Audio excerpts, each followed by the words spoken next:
I am Ashton Edwards, Brad Edwards' daughter, and I just wanted to tell a few stories about him and his life and kind of how I remember him, how I saw him, so kind of, everybody else could see him that way and feel the same way about him as I did, because you always saw him on TV, or everyone always saw him on TV, but, there was a whole other life that he had with, us at home, and I just thought it'd be important for other people to see that as well. Well, my dad was born in Indiana, Pennsylvania. A lot of people think he's from Oklahoma, but he spent most of his life here, but was born in Indiana, Pennsylvania. It's this little tiny town, a college town. It's about 2 hours or so outside of Pittsburgh. And you have to drive up this windy road through the mountains to get to his house. From the airport, it's a ways, but he liked it. And he has a sister. Her name is Bonnie, and they grew up there with his mother, Connie, and his father, Howard. And they were kind of, I guess I would go out and say a working class, or I would venture to say a poor family. They didn't have a whole lot of money while he was growing up. And so he got a job, his first job, probably when he was, 13, 14. I don't know if they had child labor laws back then. But so he went out to the hardware store and got a job, and he worked there. And also he picked up a job when he was, I believe, 14 years old at a radio station in Indiana, and it was WDAD, WDAD. And he actually, was a disc jockey there. He put the songs on the radio. He did some of the shows. When he was that young, I wouldn't have given the kid the job, but I guess they saw something in him, and so he would go in and do that. Also working at the hardware store at the same time, and continuing to go to school. So what little money he made there, he would kind of help supplement the family income as well. He continued on with high school in Indiana, continued working as well, picked up more kind of stuff at the radio station, more responsibilities with that, and then went to college in Indiana as well. And he studied he majored in political science. And he also studied, kind of some journalism things, but his major was political science. And he thought kind of about, he liked government, politics, that sort of thing. And then just because of the radio gig, kind of ended up going that route, liked radio. Eventually, he would get into TV, but that's kind of how he started. So in college, that's when they brought back, that's when the draft was, and well, when he was in college. And so I guess someone had told him, or you could be drafted, that sort of thing like that. So he's like, well, okay, I'll prepare for that if that's going to happen. But he was also working on a master's degree in political science at the time, and that's when he ended up getting drafted. And so he went to Thailand. He went to a few other places, but I think he spent the majority of his time in Thailand. And so there, thank goodness for me, he wasn't working, on the front lines or something extraordinarily dangerous, but he was doing the news and so the TV, the radio, all the reporting for the military bases over there. So he would, do the radio show, do the TV show, any other kind of, communication around the base with everyone, with, other people, the rest of the world as well. So he was pretty young. When his time was up, when he had served his time in the service, he came back to the United States, but they didn't drop him off in Pennsylvania, where he was from. They just dropped him off in Wichita Falls, Texas. So he said, well, okay, I'm from up there, but I'll find a job here, I guess. So he started working at a TV station in Wichita Falls because he had that experience from the military and his background, and so he started working as a reporter there. And then after a few years, I believe, a couple of years, he ended up going up to Oklahoma City and working at what's now KFOR TV, News Channel 4, but I believe then was WKY, eventually became KYTV, and now it's Channel 4 today. But so then he got a job at Channel 4 as a reporter. And he kind of did general assignment stuff. He was an anchor for a while as well. And then I think in 1983, I believe, he kind of started doing this In Your Corner segment that, kind of everybody knows. And that's where he met my mother, Mary Ann. She was kind of his, I guess you could say, intern, or I guess In Your Corner producer. And so she would go through the calls and figure out what they were kind of going to do. And so that's how they met, and thank goodness they met there, otherwise I wouldn't be here. So she was his producer. They worked together in Your Corner for quite a few years, and then she became just a regular producer, producing newscasts, and then she became the news director, and here I am, and so it eventually kind of all worked out. But he did In Your Corner, oh, for a good number of years. I think he was at Channel 4 for over 30 years, and really kind of enjoyed doing that, spent a lot of his time there helping people, and that was one thing that he ended up, you know, really, really enjoying, and that's where he kind of found that that was his calling, that, you know, why were people picking on these people who, you know, just needed a little bit of help or something? You shouldn't take advantage of others, and that was something that he really felt very strongly about. So that's, I think, why this worked so well for him, and he stuck with it so long, because there were obviously so many people who continue to need help today, and he thought if he could just help, you know, one person, it would kind of all be worth it. So he didn't think it was right for anybody to get taken advantage of, or just kind of wanted to help out anybody that he could. So the man who hired my dad originally is Jack Ogle, who's the father of Kent, Kevin, and Kelly Ogle, and Kent and Kevin still work at Channel 4 today. And Kent, or Jack Ogle, their dad was, I believe, the news director there many, many years ago. And so when my dad came looking for a job, Jack said, okay, well, we'll hire you, we'll bring you on.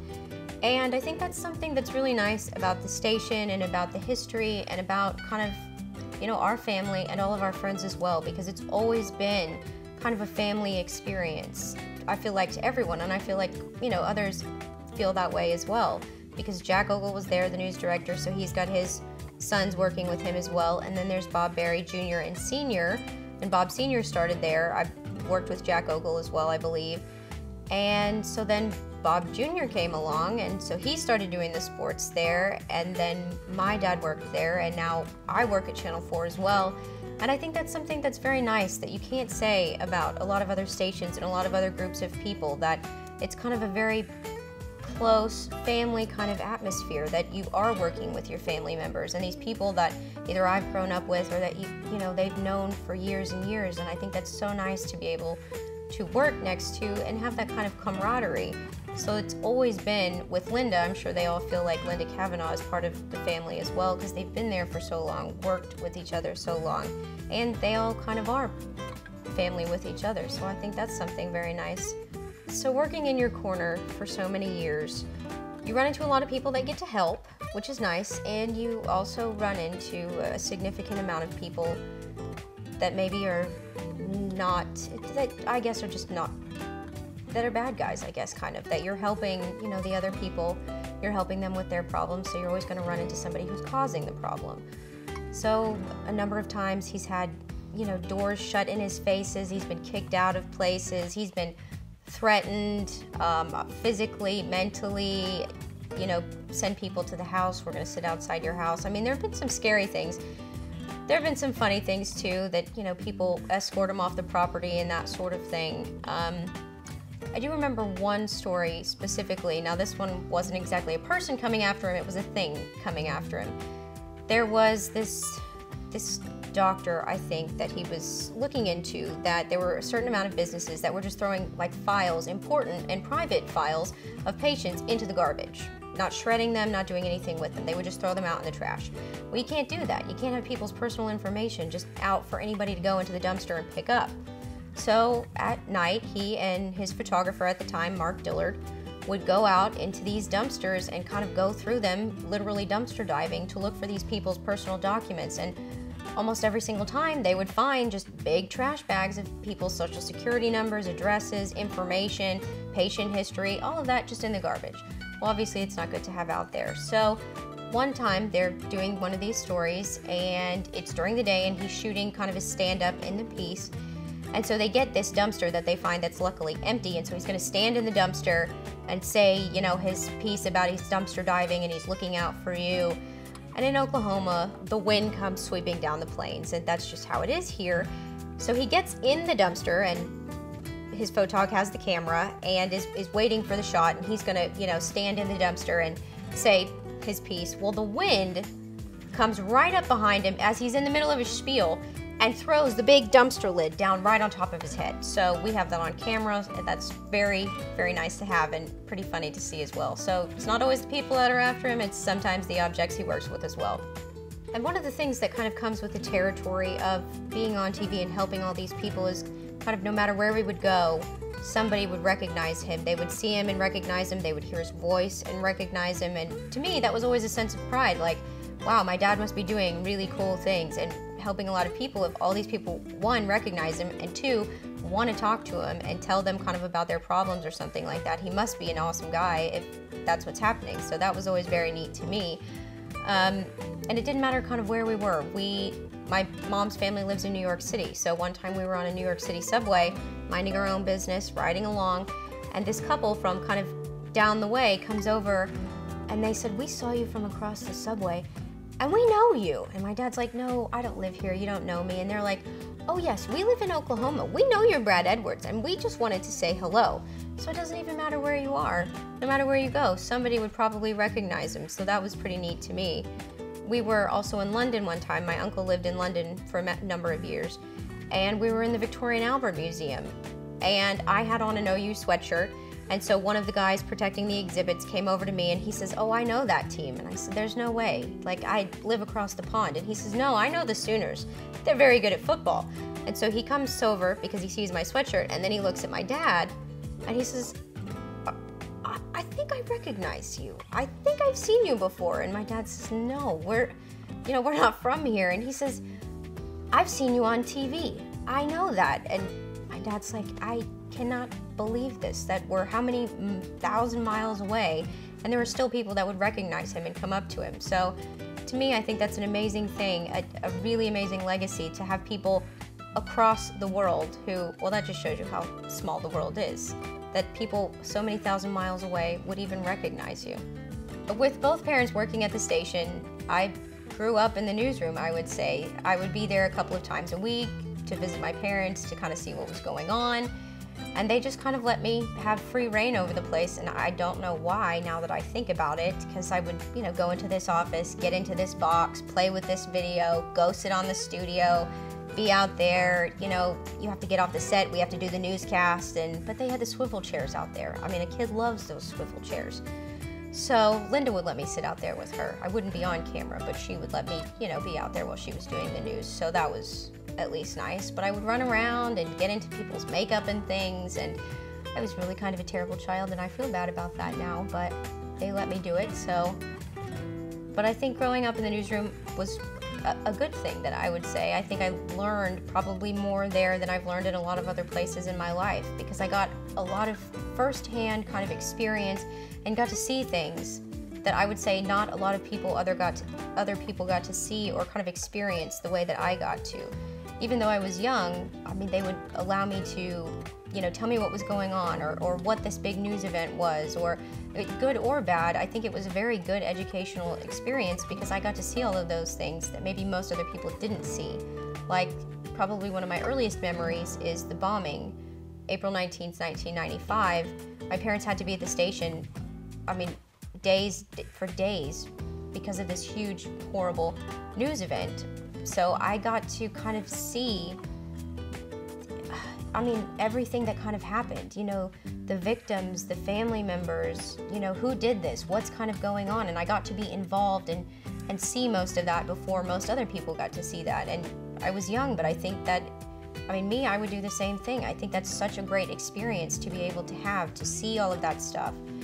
Right after school, one day, right after the bombing, my dad took me downtown when the building was still up, and half of it is cut out, you can't see it, and that's where the bomb exploded. And to me, it was such a traumatic event, but I still remember vividly today going down there with him saying, this is what happened, and this is what, violence does. This is why violence isn't the answer. Look at all these families, look at all these victims. All these people died here. And that was a tremendous educational lesson to me, that obviously we can't do this, and that's not the right way to react to things. And I got to see the aftermath and the search for the suspects, the people who did this, and I got to be involved in that. And to me, that is so cool, because how many other people got to be along for the ride? During the trials, you know, my family, it got moved to Denver. And so my family and we went to Denver, and there was an apartment, and a lot of the other people from the station went as well to cover when Timothy McVeigh and Terry Nichols were on trial for blowing up the Murrah building downtown. How many other kids got to go along and see that and experience that and learn from that? I mean, that to me, you get to be where the history is happening right at that time. And I mean, I wouldn't trade that for anything. I think that's one of the greatest gifts that my parents gave me. So a few years ago, well, a long time ago actually, probably 30 years ago, my dad started this, what we call the Brad Edwards Warmth for Winter coat drive now, but we were driving to school, and he saw these other children outside walking, and they didn't have coats on. It was freezing outside, it was the winter time, and he's like, well, why don't these kids have coats? What? That's just terrible. So he started kind of this coat drive. He said, we need to get coats for these kids. They can't be walking to school freezing cold. They need to have a jacket. So from the beginning, he, I believe, started working with the Salvation Army, and today we've picked up a lot more help along the way, but he started with the Salvation Army, and they just started collecting coats to give to these kids who don't have any. So it started small, started collecting. Now schools are involved. They, you know, have boxes of dry cleaners, that sort of thing, but just to get these kids some coats so they didn't have to walk to school when it was freezing, he kind of started this, and 30-something years later, we're still doing it. And now I've kind of taken it over with the help of the Salvation Army, with the county commissioner, Brian Mon. He's a huge help in this effort. We work with the schools, we work with the dry cleaners. They usually clean the coats for free. And I believe this year we collected probably close to 10,000 jackets. And, you know, it started for kids, and now we do it for adults as well. Adults are in just as bad in need of coats as the little kids are. So now we collect every kind of jacket. We do it every winter, and then they go to the Salvation Army, and people come and pick them up. And the Salvation Army says, we never, no matter how many coats we collect, we never have enough jackets to fill the need. Which in Oklahoma, I mean, half of the year, I guess, but we've had mild winters, but no matter how many jackets we bring in, they continue to say we just never have enough. We always need more jackets. There are always people who are still cold in the winter. And we started working with, back when we had the Barons, the hockey team, we would go to those games and collect coats there. And then when they left, we kind of started working, I guess, with the Thunder, which, you know, works out really great. Sometimes we would collect coats at those games as well. So that was, you know, a huge boost, a lot of coats. Growing up with my dad was definitely an experience. He was always making jokes, always having a good time. Although one time, I think I got him pretty good. I didn't intentionally do this, I was just being a kid. But one time we were at the grocery store right around the corner from the house, and most people would recognize him. And so a woman came up to him one day, and she had a problem. And so she starts telling him about her problem with, I think it was a contractor or something, maybe a roof, I don't know, but she was telling him the problem. And so I had wandered off. I was young, I don't know, 4 maybe, I hope younger. And so he was listening to her, and then she just, in the middle of her story, starts dying laughing, hysterically laughing. And my dad's kind of like, well, this isn't really funny. So why? Well, he turns around to see why the woman is laughing. And on the kind of the butcher, the meat counter, they had just gotten a whole new shipment of pig heads, the full pig head, and they just had them all lined out in a little freezer right there, and it was just at my level. So I was over there inspecting them, and I had, for whatever reason, got my finger about halfway down the pig's nose. So while my father's trying to listen to this woman tell her story, he's mortified when he turns around to see that I'd made very good friends with the pig's head. And sorry, Dad, I had a good time. I grew up in the newsroom. I feel like all of those people are definitely my family and will always kind of have a special place in my heart. And it kind of is carried on over to today. I met a guy in college, and as fate would have it, he ended up working at the same TV station where I work, Channel 4 now, and I'm sure some of you saw it, ended up proposing to me on air during my normal segment on Fridays at 6. He came in and asked me to marry him, and so now we're gonna get married. So My dad started working there. He met my mom there. I grew up in the newsroom. I got engaged in the newsroom. I mean, so this building and these people and this family are really just a really important part of my life.